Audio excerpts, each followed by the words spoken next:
Hello and welcome to Adult Onset Horsemanship podcast with Daniel Dolphin of Dolphin Horsemanship. Today our guest is my former apprentice, Heather Northcutt. Heather, how are you this morning? Doing just fine. How are you? Doing well. We're going to kick things off this morning with our lightning round questions and points, icebreakers and so forth. So not meant to be in depth, little silly, little just breaking the ice kind of stuff. So what is your favorite way to relax? Reading a book with a hot cup of tea. What's your favorite kind of tea?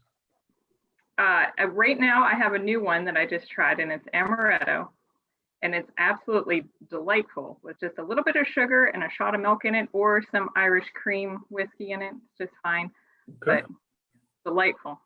I'm a vanilla chai with honey kind of guy. I'm also a beekeeper. You might not have known that about me. So we have our own honey to put in coffee or whatever. Oh, hey, that's awesome. No, I did not know you were a beekeeper. Huge fan of homemade honey. Yes. Morning or evening? Morning by far.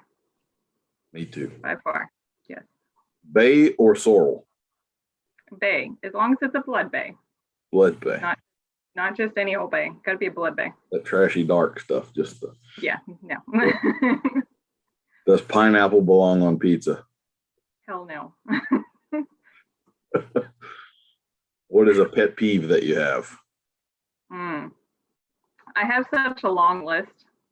You would probably have to compile a whole podcast just on my pet peeves in general, but my biggest one is way people put reins back or not taking care of their tack. I've almost lost a very good high school friend of mine over things like that. So I did a whole video. I got so sick of my sons not putting the reins back right. I did a whole video and made cold, Yep. You don't want to listen. Yep. We'll embarrass you to all of humanity. Tell us something unexpected about you. So you're a horse show judge. You have a degree in equine sciences. You've lived the life in the horse world. What is something we would not expect?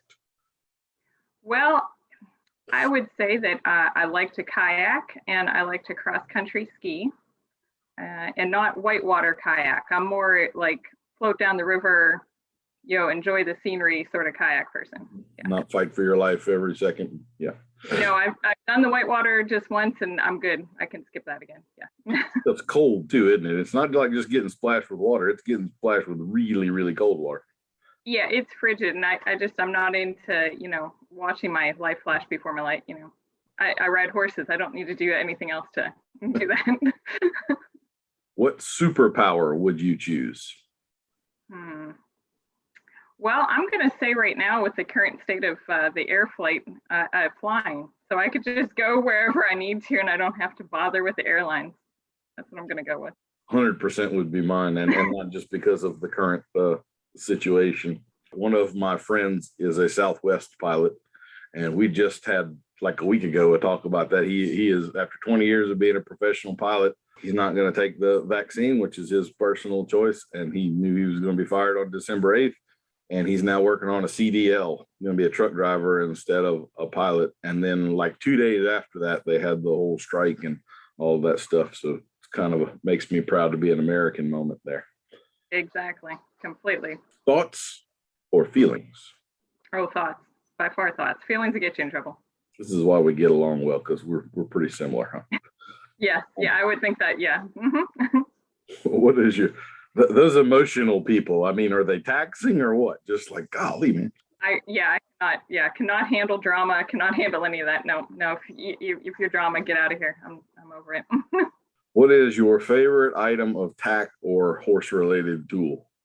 There's so many. I always like trying new things, but probably my favorite I always go back to, I've got this cool little correction bit that's got a little tile or purchase on it. Seems to work on everything.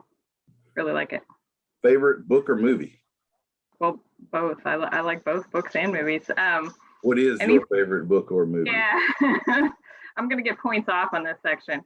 But anything by Zane Grey, probably my favorite is Under the Tonto Rim, and favorite movie would be Gone with the Wind. I'm going to hit you both on that one. Okay, that's cool. Gone with the Wind, a little surprising to me. You're definitely a few generations after that, but anyway. What is your least favorite preventable question or problem that you get sick of answering and dealing with? And it's kind of like, well, can't you people just figure this out and we get beyond this now? Is there anything like that? Man, I can't think of one off the top of my head on that one. Not even as a horse show judge? Well, there's so many.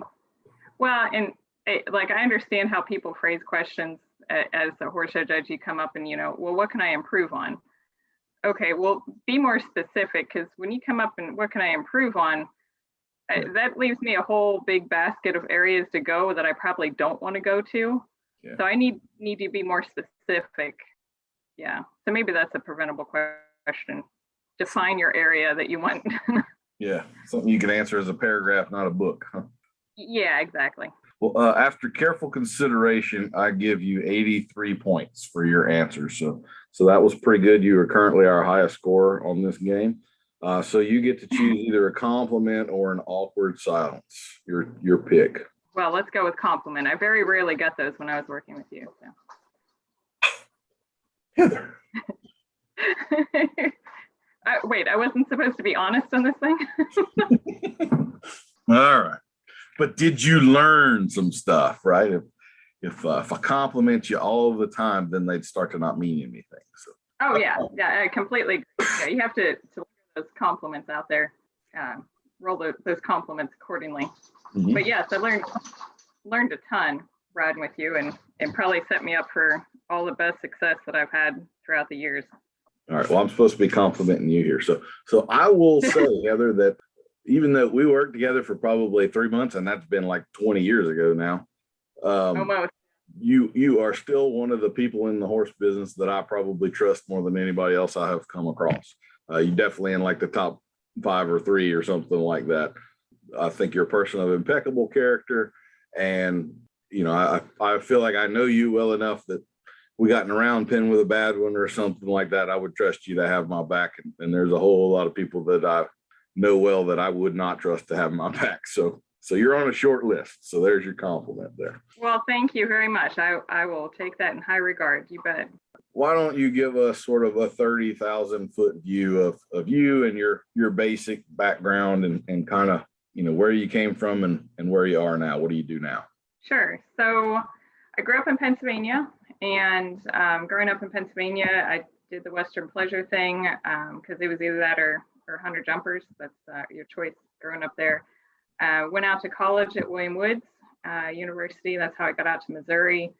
And from there, I worked several summer jobs to try to define what I was going to do other than just train horses for a career. And after I graduated from there, worked for several prominent trainers in the industry and moved on to setting up my own place. Got out of working for other people, doing my own thing. My main with the horses, I like to break out 2-year-olds. I like the young horses. But now I'm an accomplished Ranch Horse Association judge for the past about 13 years on that. I'm a professional ring steward for any of the associations nationally as well. And beyond that, my husband and I have 40 acres here with a lake, and he trains dogs, and we've got our own little horses set up, his dog set up. We've got a little girl that's going to be 4 in December, and that's us in a 30-second synopsis. Did I make it?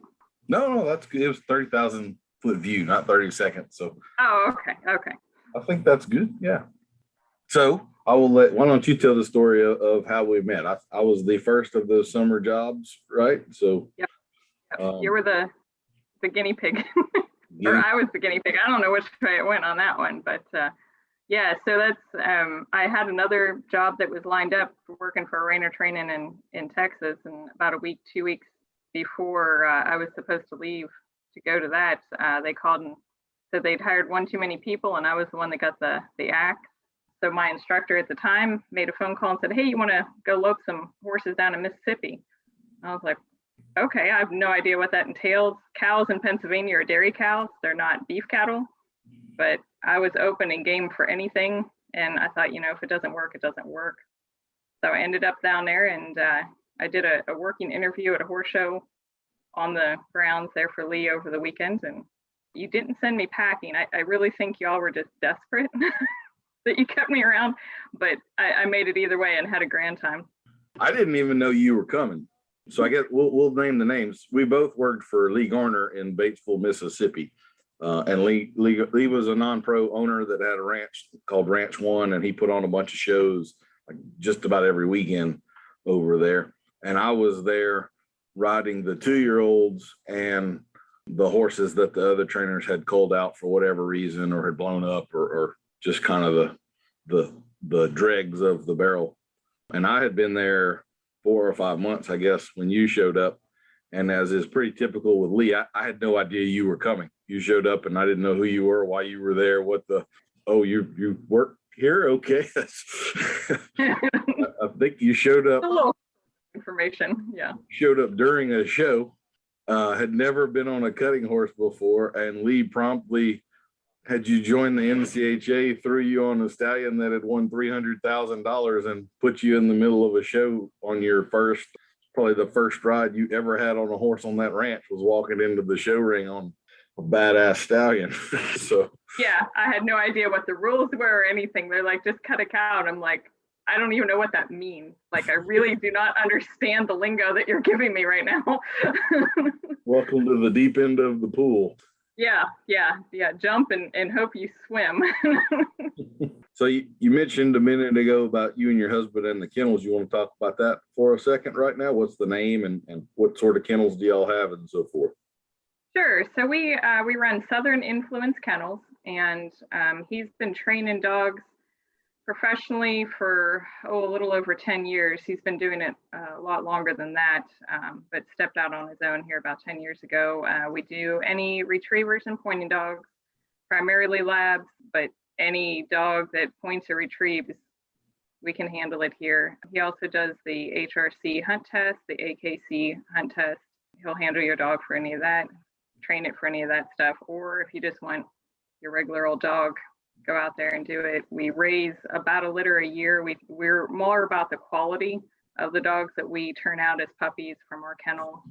We're quite proud in the lineage, the bloodlines that we have. We've had hands-on with them for 8 generations back now. And right now we have 2 puppies that are left for sale through no fault of their own, but they're about 6 months old, and so if anybody's looking, but they're started on all their puppy training and they'll be ready to go here shortly in the fall. Cool. So does that mean that you get to feed dogs and clean dog kennels and throw dummies and all that good stuff as well as horses, or?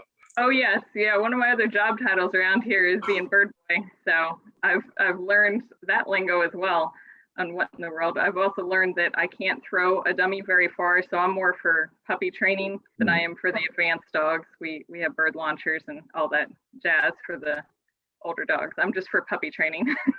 I have always found, for whatever reason, that dog people morph into the horse world very, very easily. If someone is already trained dog, and I don't mean like 3 commands, get in the car, come in, but actually trained a dog to a task that they seldom have any problem with horses. That meshes very well always. So they go back and forth, and the horse shows, we always joke around that it's a dog and pony show because inevitably there's just as many dogs running around at a horse show as there is horses, and the vast amount of them are the best trained dogs you will see. Every now and then you get one, but yeah.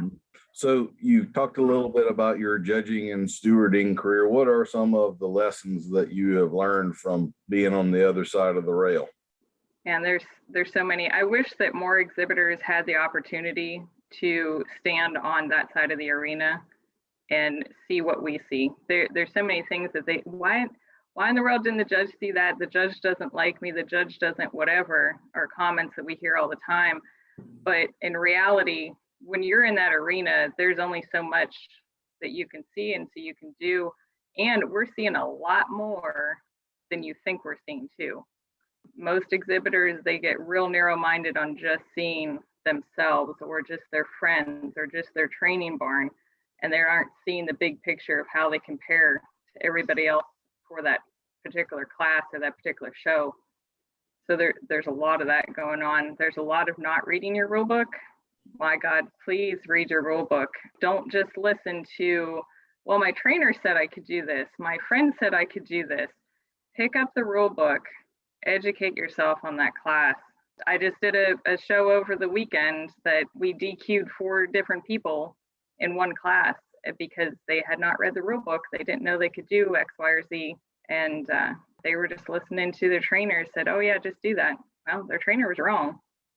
So that's the biggest thing. I haven't done as much judging as you have. I did have an incursion into that world for a little while, and I learned a lot from it.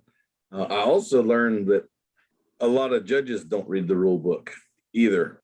I really think that's where most of our fads and problems in the horse world starts. There's tons of judges that allow things to go through that are supposed to be DQable or heavily penalized, and that winds up, like I would say in reining, we now have this fad of horses loping around with their nose between their knees, and a horse with his pole below his withers is supposed to be DQ'd in that sport, or at least that was the way the rule book read 8 years ago, and now that's what wins. And it's not only is it not supposed to win, it's supposed to be out the gate.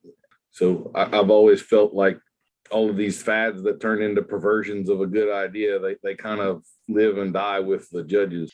Yeah, and we're talking about my pet peeves, and like I said, I have a laundry list of my pet peeves, but right now I cannot stand where the reining industry is going.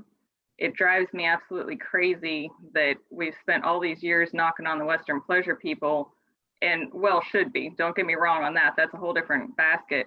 But as much as what they did to mess up the Western pleasure horses, the reiners are messing up those horses. I've ridden behind those big horses.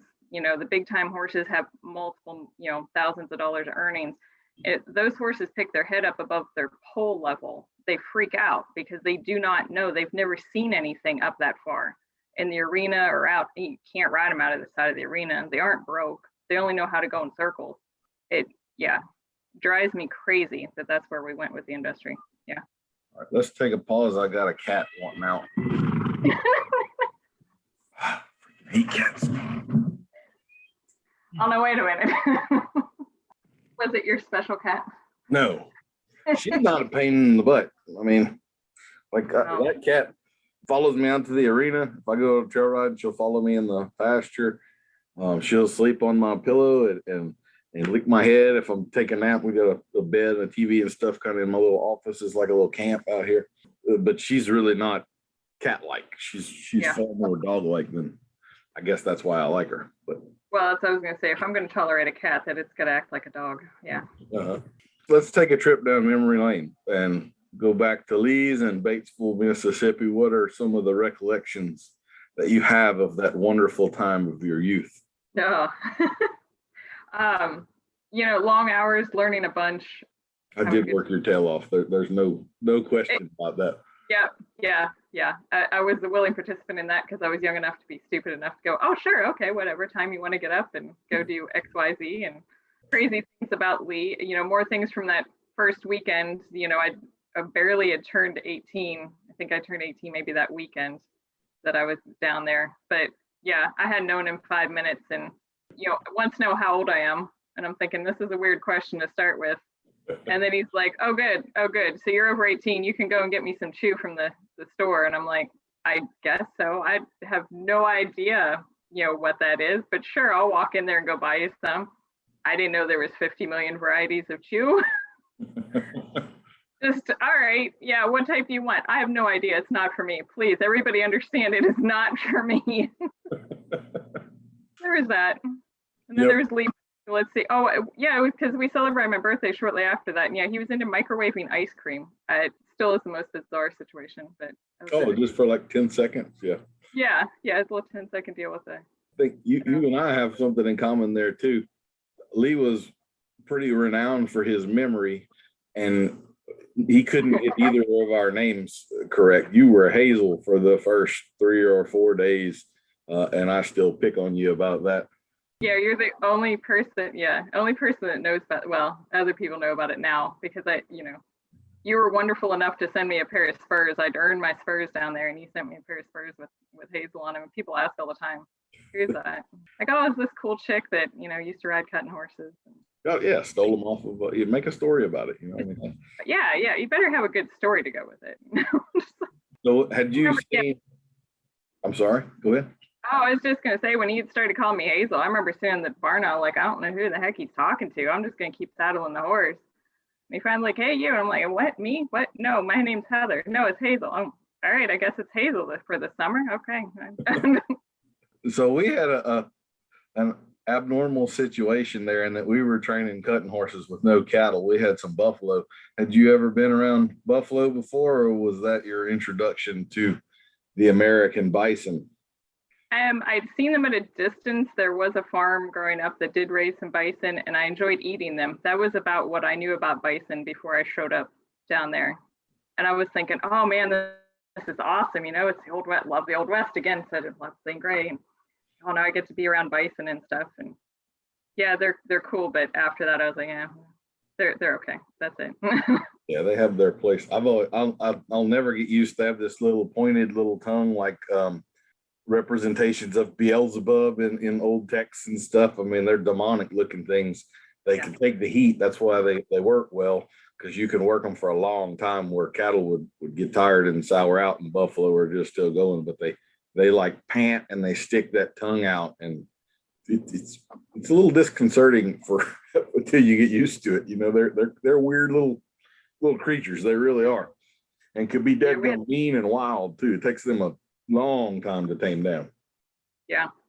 Well, and you can remember this experience better than me, but I remember there for a while that, you know, training the 2-year-olds, it wasn't only getting you, you know, the buffalo turn for you, but it was watching your back, watching out for that bull that he had in their ground pen that would want to charge you randomly. Yeah, they were, I think, 4 bulls and 3 or 4 heifers, or 2 bulls and 3 or 4 heifers, and the alpha bull was a mean son of a gun. Yeah, he would come in there and they have some horns that are not to be played with. They could come and disembowel a horse in a heartbeat. So yeah, we had to watch out for that sucker. I was glad the day we got rid of them and I hauled them off for sure. Yeah. So in addition to your judging and stewarding, you are a bona fide world champion. You want to tell us about that? I am. Yes, I'm quite proud of that. So again, with the American Ranch Horse Association, but I'm a world champion in junior ranch trail, and also top 5 in the ranch riding that year. It was supposed to be the opposite direction. Had no intentions of winning the trail. I went down there to win the ranch riding, but as things go. And it was colt that I'd got as a yearling. He was a long yearling whenever I got him, and I paid fuel money to get him to my house because he has a huge parrot mouth. Pretty much every college, I think, or university in about 3 states has a picture of his parrot mouth. Is how bad it is. But he is what he is. And I just figured I'd take a chance on him. If it didn't work, I'd just move him down the road and move on another one. But kept him around. So he was 4 and that he's year a blood that we bay, won. right? So that's sealed. Oh, he is a if he'd have been bay. And dog food for you. Yeah, I would have been good luck to you, buddy. But yeah, no, he's a blood bay. Yep. Yeah. See, it goes back to that again. Yep, pretty simple. For the blood bays. So yeah, and the sucker, he's double bred highbrow hickory, got a little peppy in there, some King Fritz, and so he can be a little bronky when he wants to be. Yeah, so the night before our trail class that we're supposed to show, paid trail warm up, everybody horse show knows that. You go in there, you pay money, you get 5 minutes to ride around the trail obstacles. The first 5 minutes I was in there, I spent the entire time with him crow hopping from obstacle to obstacle, trying to hurt me. Then the second 5 minutes we came back through and he spooked at every obstacle that time. Mind you, this is taking me all day because I'm loping in between times. By the time we made it to the third one, we at least made it through all the obstacles. But yeah, we come in the next day and I'm like, I don't really care where we place this son of a gun is going to go through every obstacle and he's going to like it. And I think that's what kind of made the difference because they decorated by that point. He went to spook at the first trot over obstacle. There's a little wagon wheel trot over obstacle. It's really cool, pretty and everything. And he sucked back and I had one of those moments of, you know, you're going to die here on this hill, buddy, or you're going over it, and laid spur to him, tried to find his liver. And we went over it, cleared it like a saddlebred. Just, man, we had our feet right up in here. It's the hazel spurs. Those are magical spurs, huh? It was the hazel spurs. It's true enough. It's true enough. So now, yeah, they're even, you know, they're world champion spurs too. There you go. That's my story with my world champion, who now has no problems taking the lead liner around. He's decided that's just fine. Mm-hmm. But yeah. Well, there's a good lesson in there for people. A lot of times people are timid to go to these big national shows, and the big national shows are just made up of people that are timid at their local shows. And it's you have a much better chance of doing well at a big national show than you probably think you do. So Yeah. even on a fluke, and you're even saying it wasn't like a flawless run that you made. You had essentially a fault or a balk right there at one obstacle and still won the world title with it. So folks, hanging out there, go try something. And likewise, you thought you were going to dominate in another class and then had a mishap in there and wound up, still respectable, but not where you expected to place. Yeah, we were fourth in that class, and it was simply I ran out of horse. It was just the way that the class had run. We were in the second go of the split, and the judge had run us a lot. Things you learn as an exhibitor and then as a judge is the judge had ran us pretty long in that second split or extended trot, and I was out of horse, but I had to turn right around and do it again in the finals. I had a lady run into me right off the bat. Two of the judges saw that, two of the other judges didn't see it. It's just stuff that happened. Yeah. Happens. Yep. Absolutely. But yeah, going back to that, what you were saying there those world shows, it's more of a mental game than it really is anything, because there's so much just waiting around and waiting to go show and having your horse timed just right and not timed right. But go all in. That's the other thing from a judge's perspective. You're there at the world show. Don't be timid. Don't be, careful about it. Lay it on the line. If it doesn't work, it doesn't work, but otherwise lay it out there. Yeah. What's the worst that can happen at that point, right? Yep. Exactly. Yep. I completely agree. And even if you don't win, that judge will probably remember you as the lady that just laid it to him and let it all hang out last time. And when you pop back up in their view 2 years later, they're going to be like, oh, I know her. All right. I can't wait to see this. Those kinds of things happen for sure. Yeah. Judges get around. We remember things, and we're always positive. We're always rooting for people. So just give us something to mark you up a +1/2, a +1. We hate to be marking -1/2, but yeah. I'll say another, I guess, while we're talking about that, I think probably the single biggest game changer in terms of people being able to learn and improve their horsemanship in the last century is the advent of video. Oh. And everybody's got a phone that's got a camera on it right now, and you should always try to have people video you ride, because what you think it went like and what you go back and watch might not be very close together at all. And not only that, like, have somebody videotape you. Definitely get somebody to give you some advice on it. I think you do some of that, the video coaching. Yeah.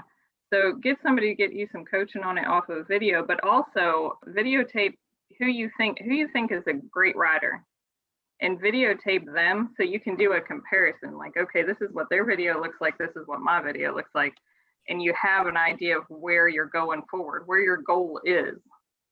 That would be another thing. Yep. Very, very good. Videos it really helps people. There are tons of people that ride and they're doing things. Maybe when they get in the show ring, all of a sudden their hands get real high or something, and they don't know it. And then you watch it and you're like, oh my goodness, that's what I look like when I'm, or maybe I had the opposite problem when I was apprenticing and got to the point where I was starting to show.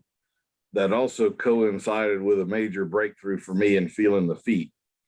And all of a sudden I could feel a whole lot more of what was going on underneath me. And it made me insecure, because I knew there was a lot more little mistakes. And this was when cameras were, about this big and fit on your shoulder and all that kind of stuff. And one of my customers videoed me, and then I was able to watch the video, and I was like, man, you can't see any of that stuff I'm feeling now. It's not nearly as bad as what I thought it was. And so it actually helped give me a little more confidence that I didn't look like a monkey riding a football out there or something. It was, it was actually okay. So videos and a tool. Yeah. Yes, and I had kind of one of those moments too, where my husband, he'd get off to me, about me when I'm showing. I'm a perfectionist. I'm a perfectionist on everything, but I was terrible about, if one wasn't giving me 100% in the show ring, I was going to fix it right there and be done with it. And my husband kept giving out, first couple of years we were going to stop that, knock it off. And he finally had videotaped me the one time. He's like, it was fine. It was not that bad. 99% is fine. Just take it. You don't have to have 100. Yeah. Don't blow a class over just that. So, yep. I think some of the most successful professionals, their strongest suit is that they have a poker face and they don't, if I'm riding one and they do something I don't like, I'm pretty sure you can tell on my face that I didn't like something that just happened right there. And some of those guys can ride through some god awful crap and look like it was just what they were wanting to have happen, So they can show through it. Yeah. And you can get through in a class, if you do a major thing, it's not going to work, but you can cover up some stuff being a good showman out there. Mm-hmm. So I know this is something we talked about before, and I'm going to try to lead you into it, but is there any particular advice you would have for people showing as to like maybe the first thing you would advise them to concentrate on in a class? Yeah, and this was some great advice that I had gotten while I was ring stewarding for a reining horse show and a reining judge, but particularly, for her, but for everybody, aim for 70. If you're first time shower or you're novice showing, rookie showing, they call it in the reiners, and you're just easing into that stuff, then you don't go for broke. That's not the time to go for broke. You need to be focusing on, like in the rein, and make sure your circles are coming around and hitting your center line, that you're not getting half-point penalties, dragging a lead, or, you're missing a marker or missing whatever. Penalty points will knock you and just absolutely kill your run. In trail, actually lope through the poles before you get to the horse show. So you're not dropping legs and rolling poles and throwing obstacles everywhere. Just aim for 70. Once you're consistently hitting 70, then you can start working on the real showman's part of it and advancing it and working on plus halves. But aim for 70. That's where you need to be for a while. I would always tell people be penalty free. It's even you're talking kind of about those types of classes, but even like a barrel racer, if you knock a barrel down, there's no way you're running fast enough to make up that 5-second penalty. So be penalty free. Once you can consistently be penalty free, then crank things up a little bit and start pushing a little here and a little bit there. But one of the reasons I never got big into showing is when I was in the apprentice stage, I had a bad case of nerves. I would go in there to show a horse and I couldn't tell you what my name was. I couldn't tell you what color the 3 cows I just cut were. It just blanked off for me. And at this point I've ridden in public enough that it doesn't bother me, but you have to have your wits about you at some point, and you have to go that far along before you start pushing things around and kind of swinging your arms a little bit and aiming for a little bit more. Yeah. No, I do remember a couple times that I saw you show down there at Lee's. That was, you come out, you just have this blank stare, and I'd ask you something, and what? Yeah, well, a couple of the horses I was having to show out there too they weren't easy ones by any means. We had one that was absolutely terrified of cattle. So you try to drive him into a herd and bring one out, and he was shaking like a leaf. And then we had another one that came back from another trainer that was running off big time. So, and that's kind of my introduction to people, and they don't necessarily know the horse. It might look like that guy just is. Anyway, all right. Yeah. Any other lessons from Mikey? You had a bit of a medical adventure with him as well. Yeah, he's been a learning adventure. I think that's why he stuck around so long. He's kind of ingrained to me. But the year before we won the world, he colicked real bad, had to have surgery. Thankfully, obviously made it through surgery and recovery just fine. But that was an experience. I'd had him at a boarding barn, and they were changing managers. The new manager coming in was not attention detailed at all and was not cleaning auto waters. So we found out things about Mikey, like he has to have clean water. He's very much a prima donna about that because he just quit drinking. He just flat, it's not clean enough, I'm not going to drink. See what that does. Well, that's exactly what it does. It laid him out on the surgery table, and it is a completely different experience watching your horse be slit clean open and have their guts rolled out there while they're finding where the blockage is and putting everything back where it's supposed to be. And So do When you haul him now, do you do Gatorade or Kool-Aid or anything like that to homogenize the tastes, or? I haul my own water. Okay. Yeah. I even go to the Taking it yeah. a step further. I don't take any chances. Yeah. I tried doing the Gatorade with him and he would not, wouldn't touch it. So I just take my own containers of water. You hear about that trick a lot. I have had hell trying to get horses to drink Gatorade. I can only think of one or two that actually we could ever get them to drink it. I know they have some of those electrolyte packs and stuff that maybe aren't as flavored, but I have not found getting a horse to drink Gatorade or Kool-Aid to be an easy task by any stretch. I think it's easier to get them to drink out of town water than it is to drink. I completely agree with that. Yeah. I'll put them on electrolytes if it's really hot in the summer and stuff and I'm hauling somewhere. I'll put them on like apple lights or whatever a couple weeks before and keep them on through it. But yeah, I haul my own water. I don't mess around. So we've talked a little bit about horses now. Are there some other special horses in your past, I guess special good or special bad, that you have experience with that was noteworthy, or you learned something from, or name drop that you want to do, or you started such and such a stallion that won such and such a money, or anything like that?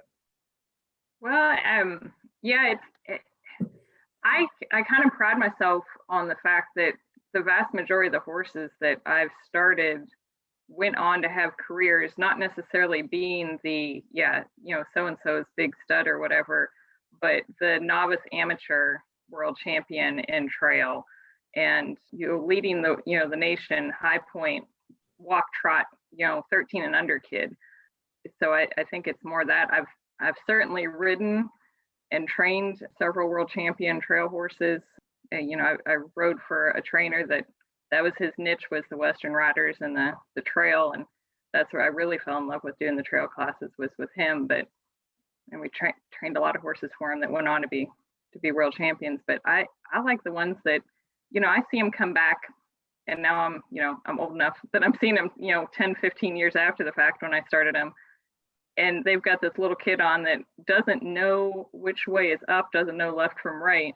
And the horse is saving their life out there. That to me is, made my day more than anything. Yeah. I know what you mean. I really like in cutting. Most of my favorite horses have actually been the turnback horses and the ranch horses, because they fulfill such a role. And people think about show horses as being athletes. Well, show horses are athletes for 30 minutes of warming up and 2 minutes of show, and turnback horses have 15-hour days. They're the ones that are really, they don't get a whole lot of the credit, but they're the real workhorses of the deal. And I've always kind of admired that about them too. It's not always about the popularity or the awards or the accolades. It's kind of about the real job that they get done, So yeah, and they do it, 3-4 days in a row. They don't get a day off of the show horses. Oh yeah, you get all day off after your class. And them turnback horses, there's something, and this is just from ranch horse stuff. You say turnback horses and turnback holders, that is a whole different science that is not taught, is how to turn back correctly. And it will blow your run in a heartbeat if you have bad turnback help. So make sure who you're hiring is good, and then, that they're working for you and not for your competitor. That would be lesson number 2. I think you taught me that lesson at one point, but. I remember when I was doing cutting horses, I stopped teaching the word whoa. And that was because of one particular show at Lee's. I was turning back, and a lot of people won't understand. In cutting, there's one person showing, there's 2 people behind you holding the herd, and then there's 2 people out in front of you pushing around the cow that you're cutting, and they're called the turnback men. So you have herd help, and then you have turnback help. I was turning back. Well, I noticed, the herd help and the guy showing are competitors. They're helping one another, but they're both showing in this class trying to win. The guy holding herd, every time the guy showing came to that end, kept saying, whoa, trying to stop his horse while he's in the middle of showing. And that guy was concentrating on his work. He didn't notice it, but I was in the perfect position to see it and everything. And I was like, well, son of a, yeah, All right, lesson learned right there. I'm not going to put a cue on my horse that somebody 15 feet away can affect and might mess my, probably wouldn't happen, but it just takes that once. And so it's a great deal because you do all kind of have to keep each other honest, but you are also at their mercy at certain points. And there are definitely some, I've always said the best and worst people in the world are in the horse business. And there are some I do not want to be at the mercy of for sure. Because Yes. they're going to kick you 100 out of 100 times, No joke on that one. Yep. I've seen it happen like that whoa deal with the pleasure horses too. I've watched people going around on the rail and you'll see somebody that's there to cut their throat on the outside that'll say whoa. And for a split second, man, that horse shuts it down. Yep. It just takes, if the judge happens to be watching, you just broke. If you happen to be watching, boom. Yep. People don't realize that kind of stuff goes on, but it absolutely does. It shouldn't by any means. It shouldn't happen, but it does. So just be aware of it. Yeah. I have always believed there needs to be a law made. I like to call it justifiable assault, where you can go beat the mess out of that guy between the trailers, and the cop shows up. You go, look, this is what happened, and the cop's like, oh yeah, it's totally understandable. All right, we're cool. Don't go on about your day, sir. You on the ground there. Hope you learned a good lesson here, right? We kind of need to have a little of that element in our world sometimes, and it'd be a much better place to live, I think. Oh, it'd be so much better. Yeah, completely agree. Do you have a spectacular failure that you learned from, or that's just a funny story that you'd like to share with us? Oh, spectacular failures. Oh, so I had this client that she liked to get horses from the sale barn. And that was her gig. She, her husband used to get horses from the sale barn, whatever. And she picked up this little filly, well-bred little pleasure mare. She brought it to me and all right, should be just fine. We started her out and I wouldn't say she was bad. Nothing, there was no red flags in this mare as we were starting her. But about the time that I hit the, long line, and which I do a lot with the long line and stuff on the ground. But anyway, this thing went berserk. And I've had ones freak out the first time the lines hit them, and usually they calm down after a couple circuits around the round pen. She was the one that had no ability to stop. She was going to run until she killed herself, and it didn't matter who was in her way or what was going on. And she did. I was just turned her loose and let her run, and she ran until she fell down heaving.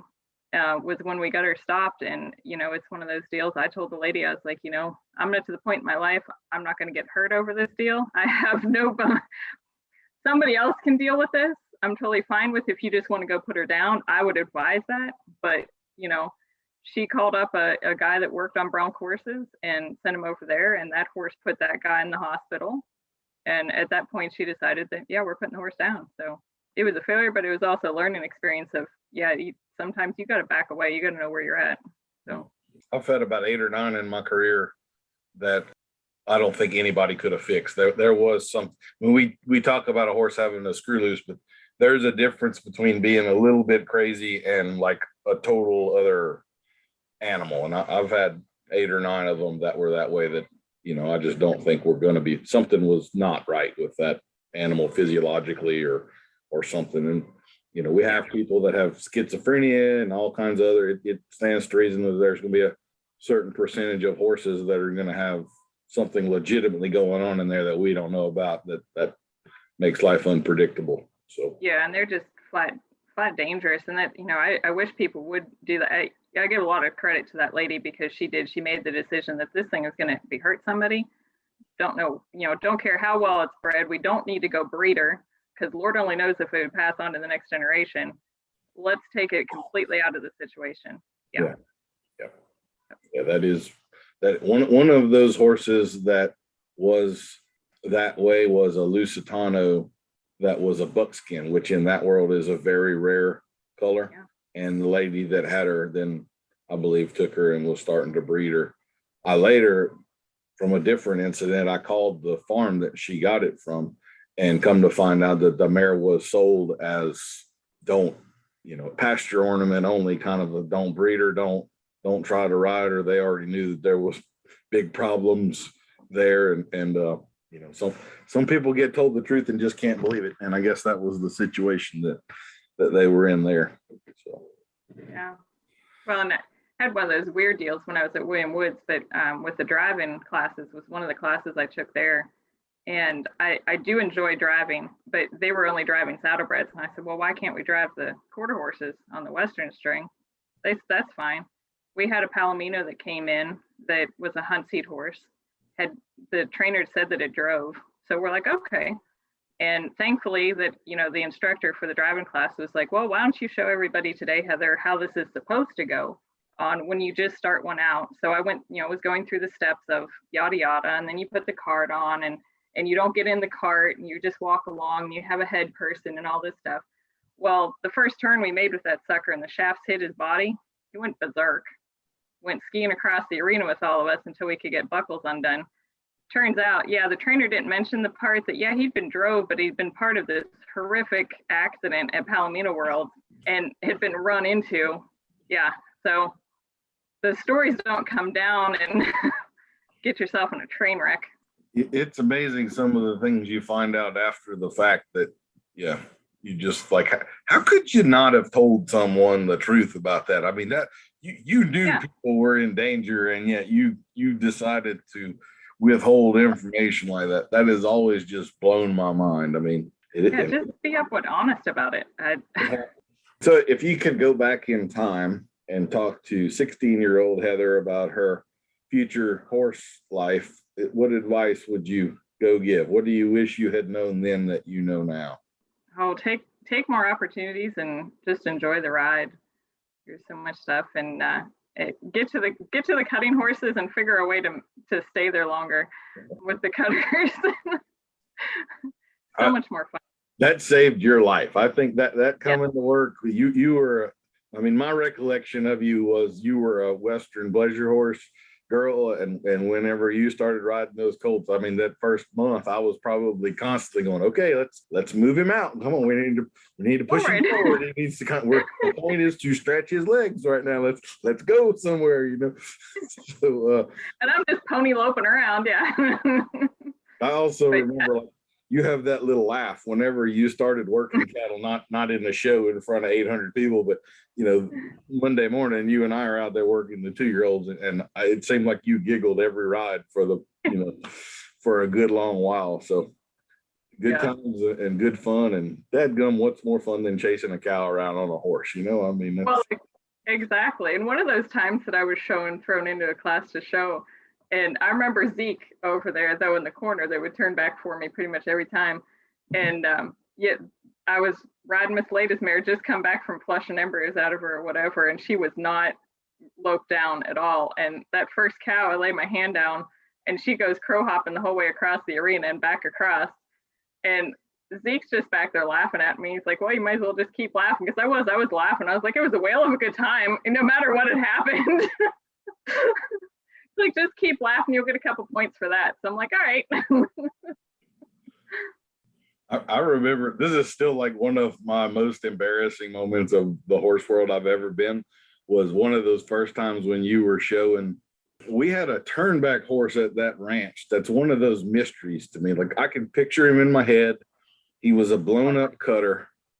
I don't know where that horse lived. I mean, he was owned by the ranch, but it wasn't like you and I used him on a daily basis. I don't remember what paddock he was in, where it's like he only showed up for shows, and he disappeared. You what? He would just appear. Yeah, he would just appear. I'm like, I mean, I manage this ranch. I'm on every square inch of this thing. Where is this horse when there isn't a show going? He just showed up at the shows. So the first time I ever rode him, Lee's like, that's our turnback horse. Go climb on him and help Heather. And I go out there, and I'm holding herd. So I'm back in the herd. And he was so cow fresh. He was just fixing to explode. If I had untracked him at all, he was going to full on splatter and snort in the whole 9 yards. And you're coming over there, and Zeke's on the other side, and he's like, help her. You need to push her out. I'm like, I can't move. If I move this horse, everything's fixing to blow up here. It's going to be bad. And I'll have a bigger problem. So good memories, I guess. But that was one of those times I was just like mortified. You feel like the whole world is looking at you right now, and you're stuck. Yeah. So we've kind of talked about the past and the present. On on future stuff, I'm a real big fan of self-learning, and I know you are as well. What are you still learning? Do you have any resources that you would point people at, books you've really liked, or videos, or websites, or I mean, whatever kind of resources that you think would be good for folks? Yeah, I'm always looking and always like watching people's videos that they put out there just to see. I love, being able to go and ride at a clinic and stuff like that. You're certainly right up there on the top. Every time I get a chance to ride with you, you always give me some advice of like, hey, why the hell aren't you doing that? Oh, okay, well, that would be a good point. But yeah, always keep learning. That's really good advice right there. Let's start with that. But pick out who you're going to go with. For me, I just did a clinic here this past year with Craig Johnson. I thought he was phenomenal. His videos are great. You can break them down and get as much as you can out of them. He, has little, do this, do this, do this. And if you mess up somewhere along the line, start back at A again and work yourself back up through again. One of my hangups has been lead changes. So pretty much anybody that I can pick their brain on lead changes to try to figure it out is still a mystery to me. I'm not sure why. I have a roadblock on lead changes. So I don't have much time to read books. I have a stack of books that I need read, but I don't get much time on them. Yeah, I can say that I'm a big reader, but I haven't read. I probably don't read a tenth as much as I used to since I have kids, because you're, homework and baths, and it seems like time you're off of work, it's supper, and you got a job until 10 p.m. and then last thing you want to do is turn a light on, or your spouse is not real happy about you turning the light on to read or something. So yeah, I'm behind on my reading. Yeah, you read for about 5 minutes and then you find that you fall asleep. You've hit, I don't know about you, but I've hit that point where I'm the old person asleep in the chair. So I'm bad about that. Or the opposite is if like most of what I'm learning is nonfiction kind of stuff that I really do have to think about. But if I get into a good bubblegum for the brain sort of a book, I might start reading that at bed, and next thing I know, it's 3 o'clock in the morning, and I'm like, holy crap, I have to be up in 2 hours. What I was not smart. What have I done? I have a problem. I have too that the ones that are such easy reads, you just blow past them. I call them the airport books because you pick them up at the airport and they're such easy reads, but they're really bad about sucking you in. Murder mystery or something like that. And yeah. So at this point in your life, what does success in the horse business mean to you? What's your next set of goals that you're trying to work toward?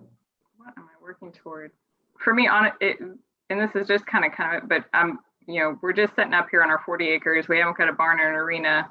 Supposedly it's supposed to happen here in the next month or so. They're supposed to break ground on it for me, but just looking at getting another 2-year-old in, another 3-year-old, get some younger horses back in again and get rolling, turning them out again. I like the young horses. There's the Iowa Quarter Horse does a fraternity that's just for ranch horses.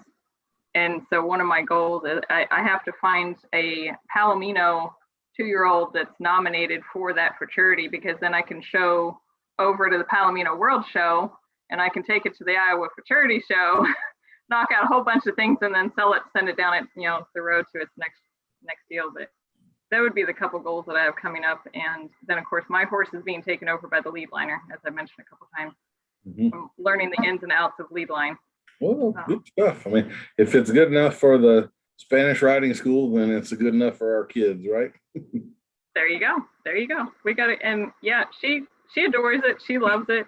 My horse, as I said, he may try to bronc me off. He will never do anything with her. I've seen him just hold us together, be on a hairline, just, I want to go anytime now, but the munchkin's on me, and he'll wait until she's off, and then he'll blow a cork. So Yep.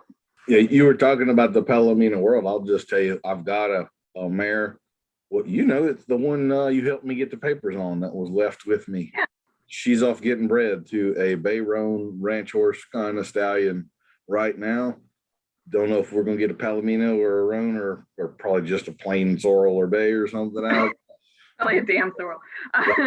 Lightning strikes, we may have you fixed up for a Palomino ranch horse here in a few years. So there we go. Well, yeah. Just find out if the stud's nominated up to Iowa, and that'll click that little box off too. And yeah, because Palomino, that's the great thing about them. It doesn't have to be a yellow horse. It can just be Palomino bred, and you can still show it. Yeah. Didn't know Yeah. that. Okay. Uh-huh. Yeah. So there's a lot of sorrels and chestnuts that show up. There's a lot more of those than there are yellow horses. Mhm. Yeah. I haven't messed with the Palabinos at all. That is my least favorite color of horse. And then here I've got this mare that's she's probably the best bred thing I have ever owned. And Good. yeah, I could take her or leave her. But anyway, that's how it goes. I've had zero luck with yellow horses too. So all right. Well, Heather, I do need to get to our sponsor for this particular episode. We are sponsored today by the Panama Sport Breast Collars. Panama Sport Breast Collars is owned by the same parent company that brought you the original banana hammock. Panama Breast Collars knows where lady equestrians sweat. With their patent pending airflow and hay reduction designs, Panama Breast Collars has your equine obsession fully supported. Panama Sport Breast Collars for ladies, available in sizes mini through heavy draft. And sign me up for one of those, because by God, any way to keep the hay out of places they shouldn't be, I'm all for. I think I have this whole podcast was created just so that I could go after the sponsors like that right there. That's the most fun part for me. Whenever I have a video in mind that I'm going to shoot, the blooper reel is always the first thing that comes to me is how, what's going to go wrong and how I'm going to twist that into a funny. Well, let's be honest. That's, the favorite thing that everybody likes to see is the outtakes from different shows and movies, right? Yeah.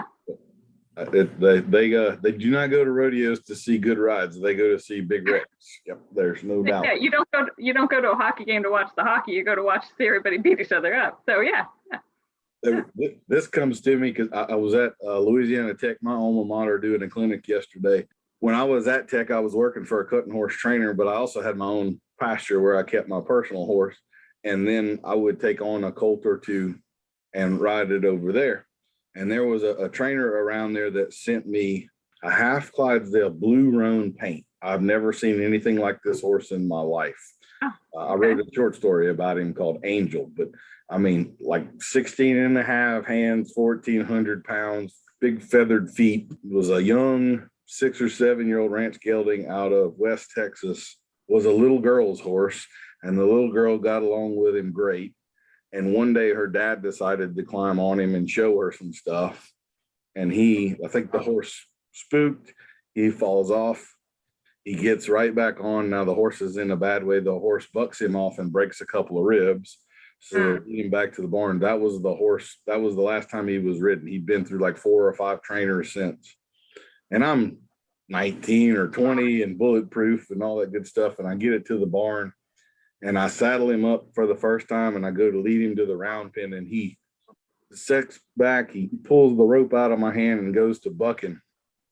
I've never seen a horse do this in my life, but he was bucking like hell and spinning around like a bull.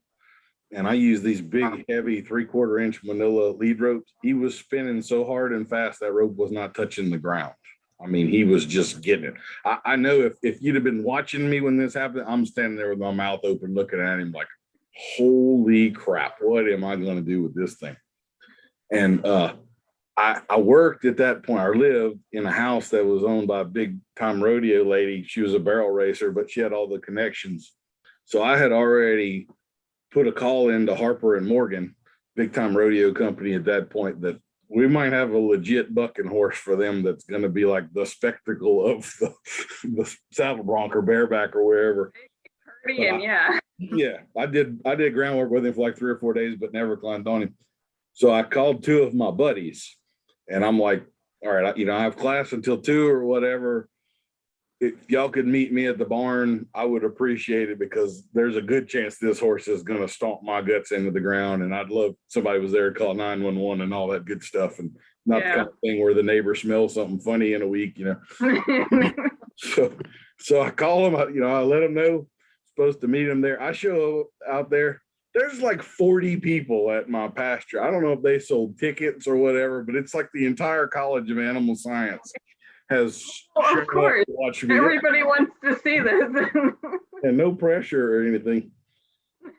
And I climbed on him, and I was not mentally prepared to put a ride on him. I got on him and I turned him a little circle to the left, and he walked in a little circle to the left.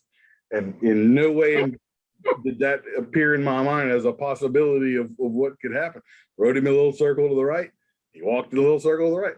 I turned him left again, and then he blew up. And it was one of those things there. I did not have the skill to ride this horse.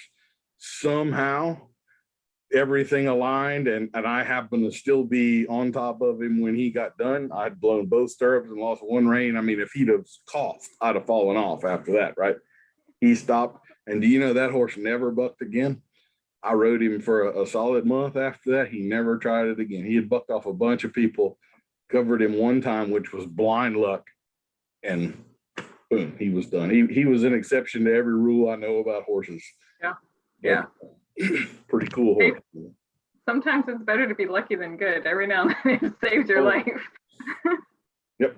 That was pure luck. There was no, that's one of the things I wish I had a video of, you know, because I'll Well, yeah, you were saying back in the day, yeah. Nowadays, everybody's shown up and had their phone out. I couldn't believe those guys.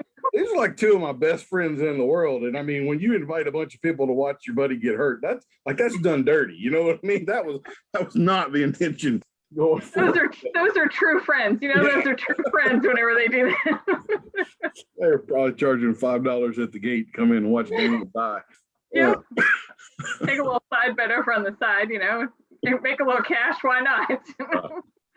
I tell you what, since I brought that story up, I'm going to link to it in the show notes. So if anybody wants to go read that short story, it'll be out there.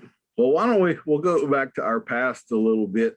Do you remember any of the horses that we were riding at Lee's there? We had a string of 6 or 8 2-year-olds that should be somewhat ingrained in your head. What were your thoughts or recollections?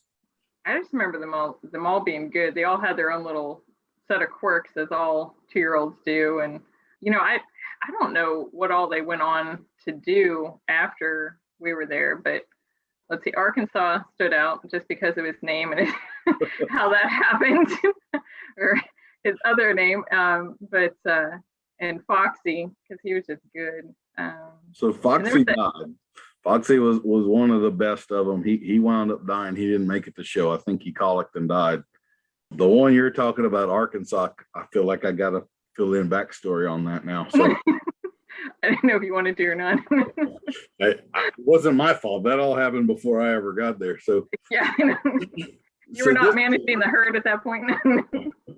This was right around the time that DNA started to become something where they would pull hair and send it in, and stallions would be registered. And I don't think they were doing mares necessarily at that point. It was more to make sure that you legitimately had the semen you were supposed to have and that kind of thing, and you weren't, you know, fudging anything or stealing something.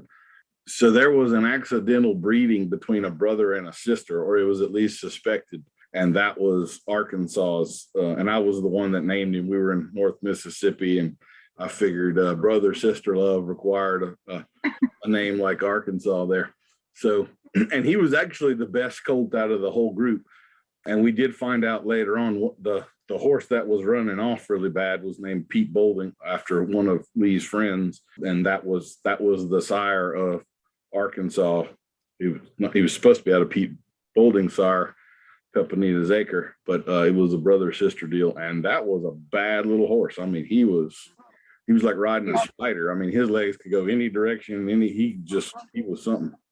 So I do know I lost touch with most of those horses, but when they went off to their little futurities and stuff, they won 60 grand or something within the first couple of months. So I really always felt like that was the best set of 2-year-olds I had ever seen. I was incredibly proud of them, and they went off and kicked butt. So, yeah. So we did it. Yeah, I was going to say, that's because you had such good help. You know, there was a good trainer and there was good help. You know, everything just shaped up. But. The Buffalo, yeah.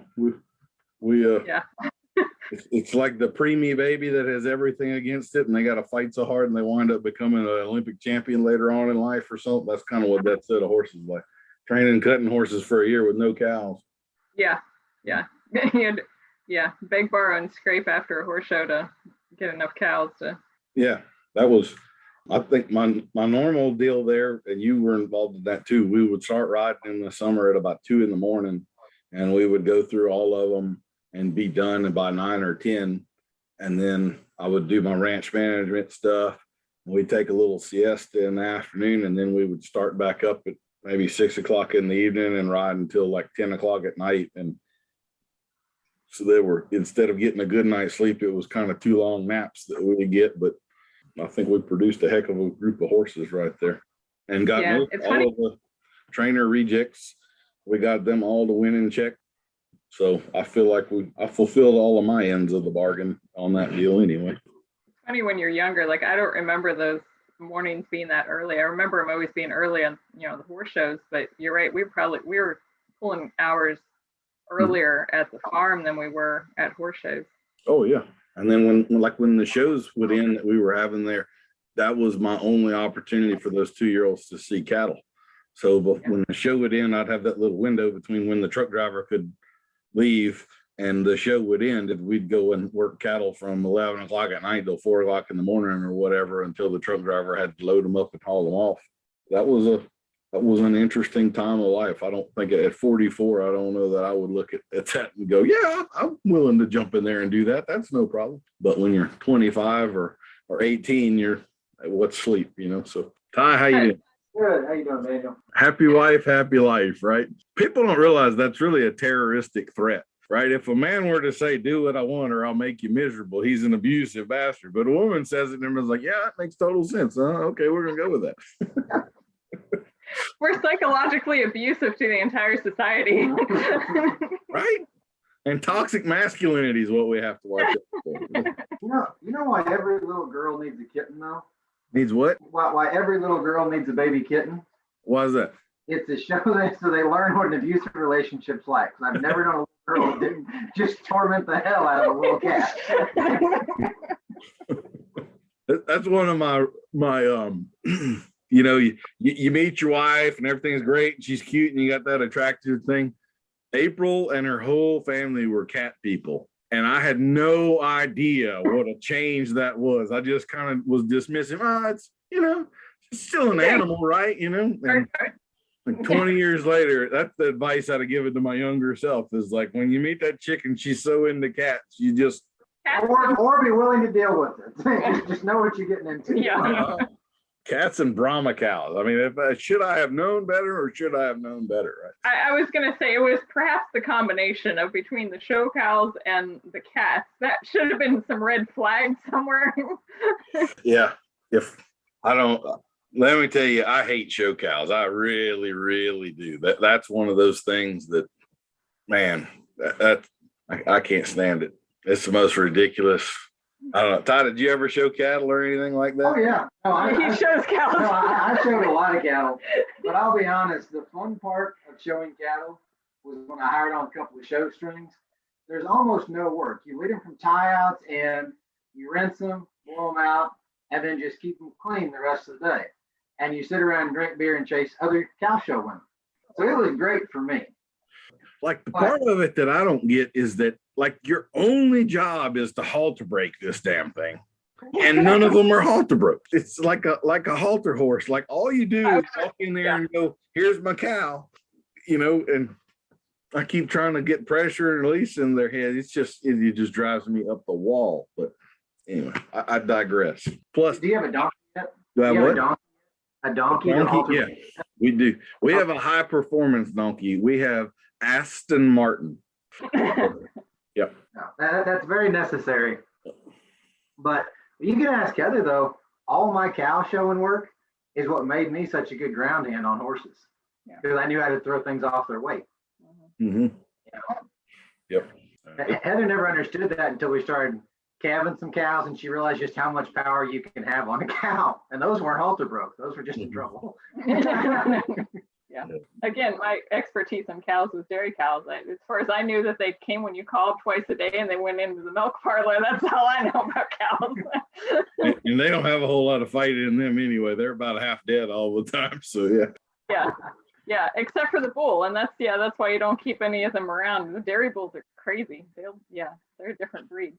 But I personally know 3 people that have been killed by a cow. All 3 were killed by a former show cow. Yeah. You got that mean ass Charolais bull the reality is you can't get within 100 feet of him unless you put him in a pen or something where, you know, you don't have a choice. But out there in the pasture, there's really no, anyway, whereas the halter broke bull will come and talk to you, you know, so anyway. Yep. Hey, have you ever told Daniel the story about the Spanish bull that got in with our cows? Oh, I'm sure it happens, but that was back when we were at the New Bloomfield place. And we had about 15 pairs up there? Yeah, we had about 15 pairs, and I had a bull running with them. And the neighbor's little Spanish pointy horn bull got in there with them, and I went out there. And when I say getting with him, he ran through 3 fences, tore down 3 of our fences to get in with these peppers. So when you say Spanish, do you mean like a Corinthian or do you mean like an Andalusian fighting bull? Like a fighting bull. Yeah. Okay. Yeah. he was pretty mean. And our bull, it was hysterical when we walked out there that morning because I'm seeing horns in our field of, you know, Angus cows. And well, there's a problem. And B, we couldn't find our bull. I'm counting heads and he's missing. Well, he's over in the other complete end of the pasture. Like, hey, dude, you brought a knife to this fight. But yeah, the greatest part of that whole deal though is, yeah, so Ty calls the neighbors, stays home from work. I went to work. Hey, you need to come get your bull. They come over with their horses to get him into the trailer. Hey, Ty, you might as well go through. It was really flawless as far as that went. They came over, unloaded the horses, roped him. They pulled the trailer up in the pasture, roped him, and were dragging him on. Dad got off his horse to do something, and I see him come flying up over top of the trailer. That bull hooked him under his armpit, and it came out like almost touched his chin when he threw him up like that. Mm-hmm. And so I'm like, all right, this is like, you didn't just get thrown. Like, that's what I'm used to. You know, I don't work with horned cattle.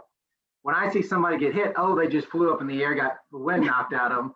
I go over there and like his roping glove is like dripping down like it's arterial bleeding at this point. I'm like, this is serious. And so I pick him up and throw him in the truck. And I tell his boy, I'm like, hey, get the horses out of here, leave the trailer, whatever. Shoot the damn bull. Like, we'll take care of this later. He hasn't killed anything yet, so I'll take care of it later. He's passing out on the way into the hospital. Versus the hospital's only about 10 minutes away. Yeah. I'm pretty sure I made it faster than that. That's good, yeah. Yeah. And so I get in there, get him dropped off, let his wife know.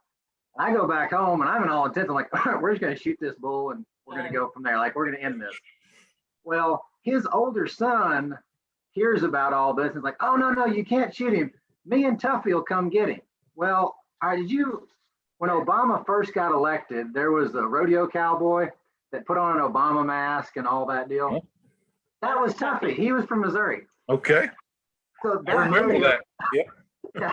that rodeo clown comes out here and he's like, oh no, we'll be fine. I'm like, I'm carrying a gun. I don't care. Like, I'll help y'all whatever you need. I'll be fine. I don't know about you, but I'm going to be good. Yeah. And so they come out there and he busts the radiator in the truck because he's trying to fight him on foot here. And of course he's got the truck to keep him from the bull getting him. Busts the radiator in the truck. So that's one good thing. Then he runs out of my pasture, doesn't take any cows with him. So I'm like, okay, this is over. You know, I'm done. I go down and start fixing fence. Well, then they're like, oh, we finally got a rope on him again. He's back here in the brush. Help me bring the trailer over. Okay, I can do this. Trying to be neighborly. Yeah, I go up, drive the truck back in. I'm like, all right, you're going to drive the truck. I'll drive your truck and we'll get back in there. Back in the brush, like we're backing over evergreen trees that are like this big around, like just boom. Trailer rides up, smashes them down. I'm like, I don't know how you're getting out of here, but okay. So it's the rodeo cowboy, the guy's son, and me back in here. And they're, we get threaded this way, threaded that way. All right, ropes start breaking. He had 4 ropes on him at this point, 3 of which are broken, one's still good. And we're working on this, and ropes told me, I got another rope over in the truck. So the son runs out on us, just me and the cowboy, or me and the rodeo clown over there. He looks at me, he's like, that bull really wants to hook somebody. So here's what we're gonna do. I'm gonna jump in the suicide door, and as soon as he jumps on, you just shut the gate. Well, in my mind, I'm like, I'm not at risk with this, so yeah, we're good. And I'm pretty sure that bull can't get out the suicide door. So, all right, we do that. Like, the bull's, like, he can see the open door. I feel the trailer kind of shake whenever Tuffy jumps on it, and that bull just rockets. I get the door shut, get slammed, and he's like, "Oh man, that was fun, wasn't it?" I'm like, "No, that is the opposite of fun." He's like, "Oh, Stupidest thing in the yeah." He's like, world. "Well, we're gonna like, all right, now you got him loaded. What are you gonna do with him now?" "Oh, I'm gonna take him home and put him in the pen. I want to fight him in a controlled situation." Good for you. Good. You know, here, yeah, Fantastic. yeah. It's about 40 miles from our place to where his place was in Glasgow, Missouri, down 2 interstates. That bull is so mad. By the time they get him to Glasgow, he's like, every time somebody passes him, he hits the trailer, and he's broken both of his horns off to the nubs. Like he's almost Believe bled that. out, Yeah. and they had to kill him anyway. Yeah. Yeah. But yeah, The whole time I'm at work getting these update phone calls every 30 minutes, and I'm like, "Are you shitting me?" Yeah. Like, you know? like this is literally something you can't, like, you had to be there. Yeah. And I'm there, and I still don't hardly believe it. Do you mind if I include this in the podcast, Ty? Oh no, this is fine. This is 100% true. This is a hell of a story. Yeah. So my wife and I don't really have a whole lot of cattle. Her older sister has a menagerie, and so most of the ones that the boys wind up showing are for her. And their literal goal, both of them, is to own one of every breed of cow, so they can look out the kitchen window drinking coffee, and there is one of everything you can imagine. So my sister-in-law, a few years ago, her husband gives her a Scottish Highland for a gift. And it has this little bull who at the time is, and he's little. I mean, he's like a big lab, but with long hair. You know, he's like that size. And so Wyatt decides, yeah, I'm going to show him. You could watch the horns on this thing grow. By the time he was a year old, his horns were probably 18 inches long. It was nuts. And you'd get in the trailer with him, and he knew exactly where the tip of those things were. I got to where I'd puncture a tennis ball and put it on there. You'd go load him up in the trailer, and he'd have you between him and the wall, and he'd just start to working on your ribs and all of that. So he was getting a little too mean by the time he was a year old. We showed him for a year, and then he went out to pasture. But the last show that Wyatt showed him in, I have a friend that's got a kilt. And for those that may not know, Wyatt is a redheaded kid. So we had him in the ring with a Scottish Highland wearing a kilt and the redheaded boy in there. And I've got some pictures, and it's great. One of those memorable little highlights. So take advantage, right? Yeah. Take advantage of it where you can. So here's the real question. Did that fighting bull breed any cows, and you had calves that you had to deal with that are trying to run you over? So funny thing about that, they're the one that must have been in heat that he came across for. Because when we went to ship those, all the calves had calved out at about the same time, except for this one cow. And her calf, there was a screw loose in that one. And he never grew. He never grew. He never grew. I mean, tiny. I sold that calf. He was about 8 months old. He still weighed about 600 pounds. And he was somebody else's problem after that. Yeah. But no, I'm sure he settled one of them. Yeah. I didn't stay long to see if he had horns or not. No, he didn't stay long enough for that. Yeah, that little Highland bull was kind of like that too. He's still waist high. Now he's like 3 years old, and he's waist high. But she uses him for cleanup. So he goes on commercial Angus cattle and produces these little hairy faced red calves, and it's she thinks it's hilarious, Yeah, no joke. But like we fed the mess out of that bull. I there was a time I figured out what his feed conversion was, and it was not good. I mean, he would eat a whole lot of feed and he would not hardly. But of course, South Louisiana is not the place for a cow with 4 inches of long hair all over his body. We'd have to keep a fan on him and a mister and all that constantly, and he'd be panting and sweating, and he was a miserable little dude. But should just body clipped him all the time. I would have. They would have shot me if I had done that. Yeah, that'd have been a big problem. The most fun with that was we'd go to a show and we'd have him tied up, and there'd be a line of people coming around. You get bored, you're walking around, and they find out this little woolly thing is in the barn, and there's constantly people coming by. And finally, somebody's going to say, hey, what is that? And this was around the time the Zika virus hit. And I was just having a blast with all that kind of stuff. This is what happens when Zika happens to a Brahma. You get this weird mutation and boom, there's where it is. And then you know, those real big high tensile electrical lines? Well, our place is under that. And this calf was born, and to be honest, we're not sure what happened, but he's going to go to the University Vet School when we're done with this show, and they're going to do some radiation tests on him. And I mean, I did everything I could think of. I really believe that kids, if you just spectacularly lie to them, they will vote better later in life. It builds those critical thinking skills, and anyway. Their BS barometer is trained better at a younger age.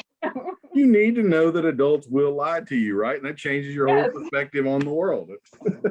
Yeah, exactly. They need to know not to trust the adults. Oh my goodness. Yeah. Oh. Well, Ty, now that we've got you on here, you want to plug your kennel? Heather talked about it a little bit earlier, but yeah, no, that's actually why I'm actually in the house in the middle of the day. I'm getting ready to go down to Conway, Arkansas and run a hunt test this weekend. I've got a dog I'm running started, a dog I'm running seasoned. We just got done running the Grand up here in St. Louis. This is not going to be quoted statistics, but somewhere around 848 dogs started the Grand. Only 300 made it to the second day, and they only passed about 175.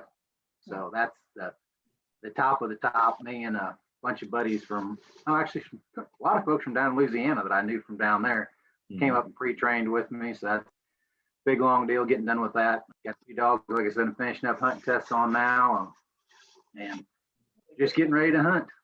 So this is kind of wrapping down the year. It's been a good year, but I don't know how many dogs I've finished out this year, but it's been full and been good. Most of what I'm doing is lab work now. Still do a little bit of pointing dog work, but there's two groups of pointing dog people.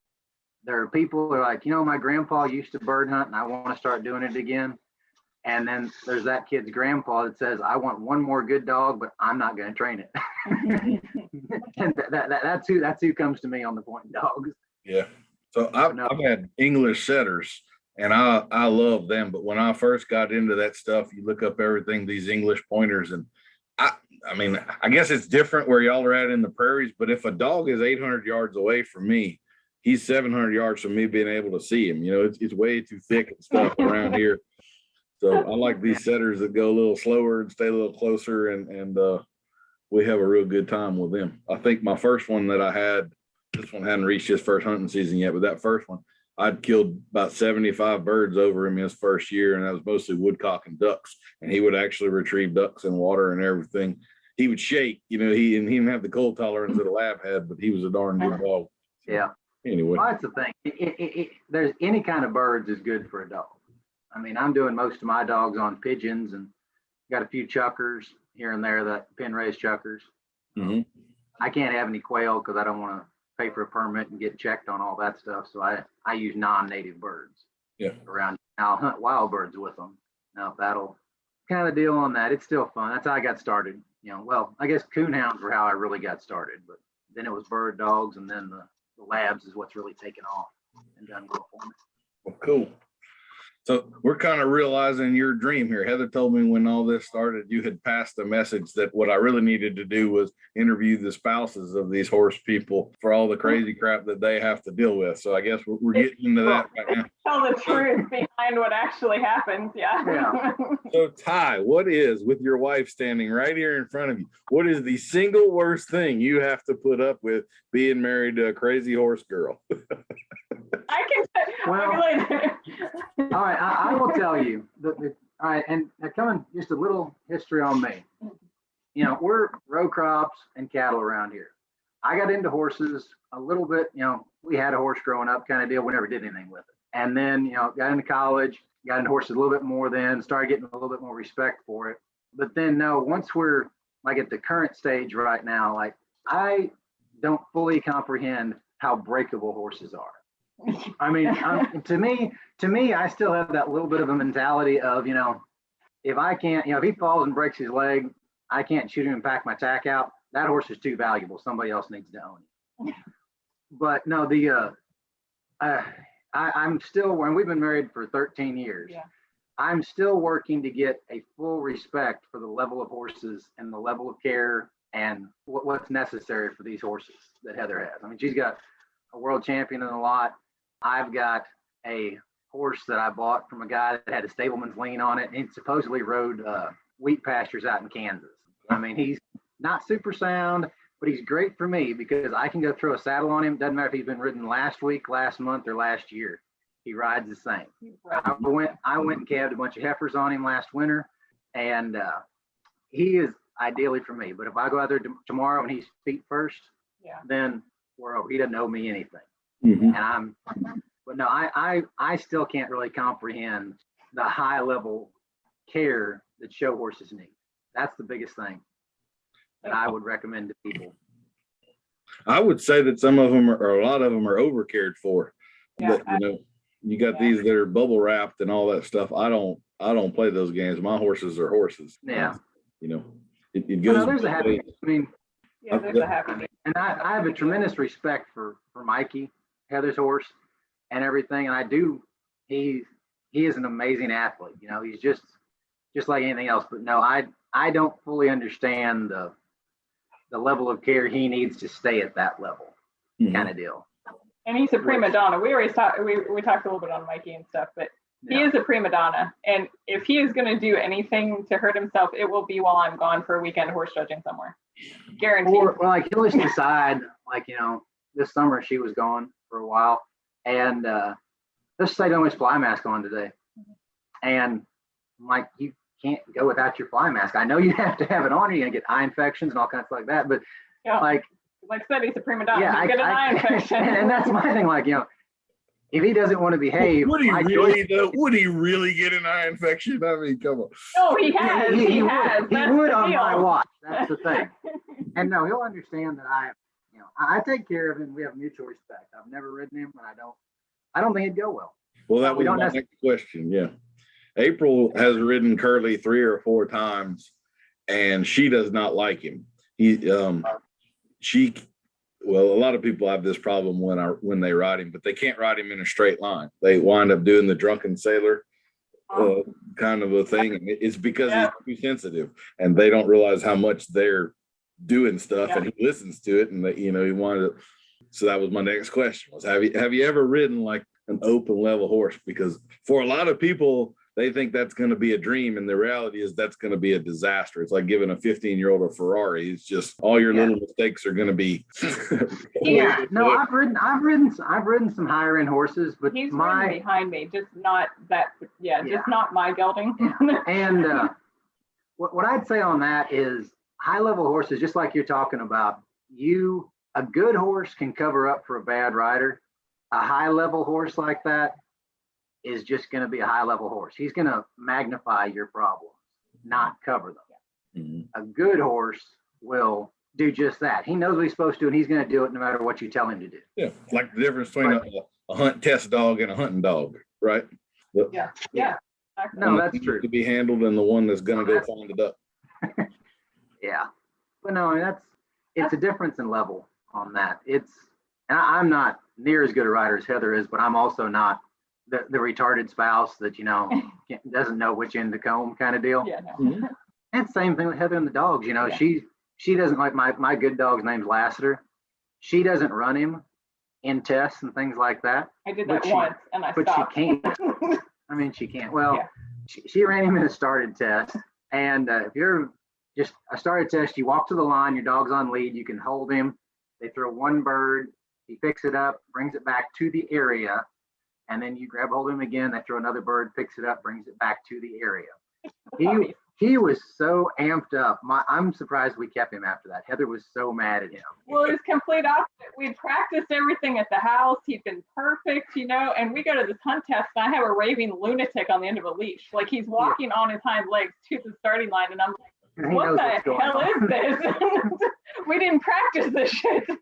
And what the judge asked you? Yeah, and I was going to say, you were talking about having some problems with going in the arena showing. Yeah, so I get up to the line, and the judge looks at me, and I'm expecting horse show background, my back number. Everything's off a back number, right?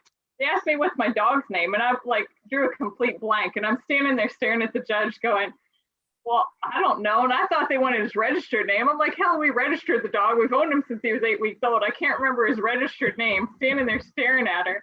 And she's like, well, do you know his name? I'm like, no, ma'am, I don't know his name. And she's like, well, that's going to be a problem. And he did something and I yelled at him. I was like, Lassiter, sit. And she's like, well, you know his name. His name's Lassiter. I was like, well, I thought you wanted his show name. Like, what about a back number? Can I help you with anything but his call name? Yeah, that was my first and last time. I came out of that experience for the day. He got his ribbon. We made it, you know. I handed the leash to him and I was like, I'm done. That's it. Good luck. He can be my little house dog whenever you're done. Well, nothing wrong with that. That's a good thing. Each spouse should have to get a taste of what the other is doing there, you know, gives a little mutual respect and everything. Yeah, no, completely agree. Yeah. I thought he was going to throw me under the bus for being too judgy. He's always asking me about it. And I'm like, it's my job on the weekends. I'm supposed to be judging. I'm judgy about everything. Yeah, I have to admit, I was expecting a personal attack right there. That's what I'd have gone for. I mean, it'd have been jugular if someone asked me that with April right next to me. But you took the high road, and I mean, hey, if you want to be that insufferable nice person, that's fine. I mean, that was your chance. I mean, it's not coming back around again, Ty. That was your chance. So, so is Millie going to be a dog girl or a horse girl or both? Or there's got to be a pull one stronger one way or another. It, you know, at her age, it depends on the day and the week, which way it goes. There's some weeks that got a little mini for her, and she's all about Cloud, the mini pony. And we got to go, you know, drive Cloud and do something with Mikey and ride Mikey and practice for the horse show. And then there's weeks where she could care less about even feeding the horses. And she just wants to go with Daddy and do the dogs. You know, Maudie's her dog down at the kennel, and she just wants to go and train Maudie and help with the puppies and everything. And so it depends on the week. Yeah. That's good.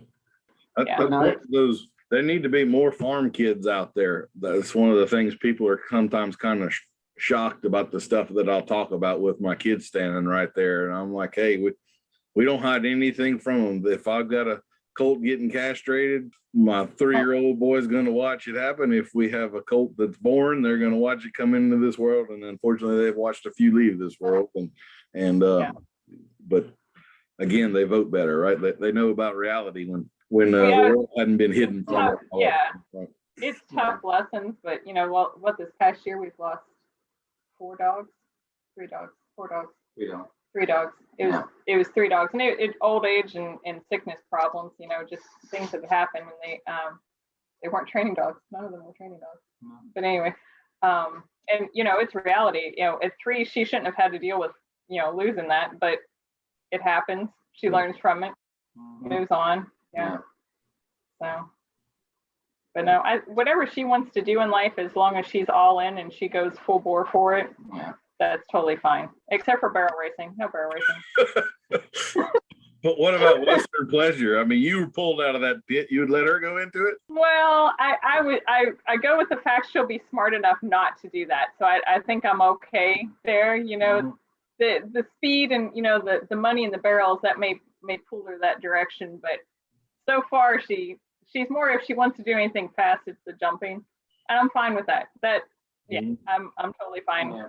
If she wants to go, I've got friends that do jumping. She can go visit them. So, yeah. As long as whatever she wants to do, as long as she wants to strive to really excel at it, that's it. Yeah. I mean, you know, if she wanted to get into agility training in dogs, I'll help her get there. I have no idea what to do, but I mean, that's as long as she has that drive to do, you know, and that might be the thing, you know, she might not want to do ranch horse stuff or do dog work, but whatever she does want to do, as long as she's committed to it, we'll help her do it. You know? I'm kind of like you though. I'd prefer if she didn't want to show cattle, just because I don't want her to show cattle. I'm gonna say I don't want her to show cattle. Well, the danger part is nothing to me, because we never had that many dangerous cattle to me. Now y'all dealing with your Brahmas, that's a whole different bear to deal with down there. But no, I don't want to do the show cattle deal, just because I remember what I was like when I was running around there. You don't want her running. Yeah, I don't want her to meet a guy like I was then. And you can't separate those guys when they're all 18 to 22 years old. Yeah. You don't know which ones will be able to kick it and which ones won't. So you need to stay out of that realm for a while. The pleasure. Well, I can't say on podcast. I said the pleasure horse guys are less dangerous. I'll just put it that way. Yes. You can explain why. Kind of like the English trainers. Yeah, you don't have to worry about your daughter around them so much, right? For the most part. Yeah. You're pretty safe, yeah. Your son, you might have to, but your daughter's good. Well. Yeah, we'll have to edit that blooper out. Do you have to rate the podcast, or is it just pretty much anybody can know? Yeah, we're the goal is to be candid. I'm not going to cut that out. It'll be all right. It's life. So I have to say, like we really haven't had too much issue on the Brahma side. Like that little Highland was kind of a getting dangerous sort of he was like, Heather, you ever had a little stud that was way too steady for how old he was? That was like this little bull. You expect a 2 or 3 year old bull to be getting pretty bullish, but he was a yearling and bullish, Yeah. And then I had my leg broken here. I'm just healing up and off of crutches right now. And that was by a commercial Angus steer that's the first steer we've ever done. And he got me down in just kind of the wrong place, wrong time. Boom. Yeah. We did have a pretty funny Colt's first heifer.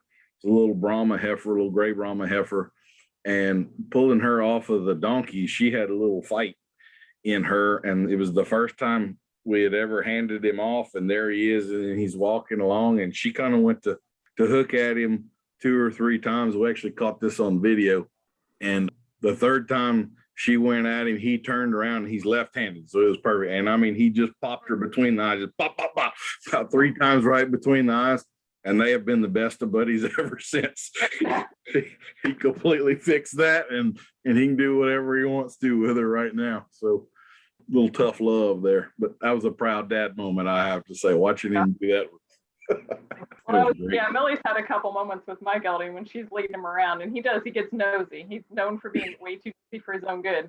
And she will just haul off and slug him whenever he's being naughty like that. And then he's like, all right. And he puts his head back up like, all right, we're just walking along. But yeah, pretty cool moment when they just figure it out. What more important lesson could a kid learn than that right there? Yeah. Everybody needs an attitude adjustment every once in a while. Exactly. Yeah. All right.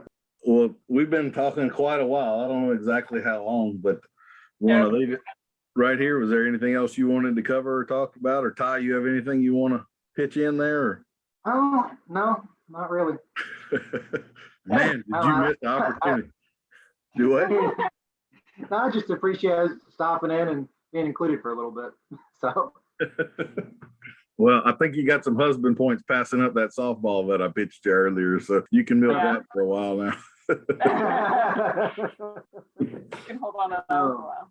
It's okay. I perfectly well know what I'm bad at, and that's being judgy. Yeah, it's all part of the profession. I'm sure Ty's pretty picky with dogs at times and stuff like that. So that's all. If you don't know what you're looking at and you can't be picky about it, you're probably not going to improve, are you? So. That's exactly. Yep. Yeah. That's always striving to get better and, trying to always hit for 100%. That's, yeah. You got to have a harsh reality of what's standing in your barn and what you're actually doing in order to get better. Yeah. I can't, on the judging side of things, like if I had to judge a hunter class or a pleasure class or something like that, I would have no idea where to start. It's like, okay, they're all slow and crippled. I don't know what which one is less crippled or what am I supposed to favor here, but anyway. I know, just at beginner judges, it's pretty funny the seat that you don't ride. So if you're a Western person, when you're starting out judging, you judge better the hunt seat horses because you have no preconceived notion of how that's supposed to go. You're just picking the best horse.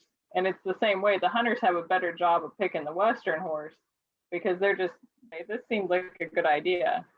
So until they, learn stuff where it evens the playing field a bit, but yeah. All right, folks, we're going to go ahead and end things right there. Ty and I continue to talk about dogs for another 20 or 30 minutes, but I don't think we need to subject y'all to that. So thank you for listening. I hope it's been enjoyable for you. Again, if you're on a service that allows you to, please give us a rating and a review and all that good stuff, and we'll bring another one to you in about a week or so. Thank you much.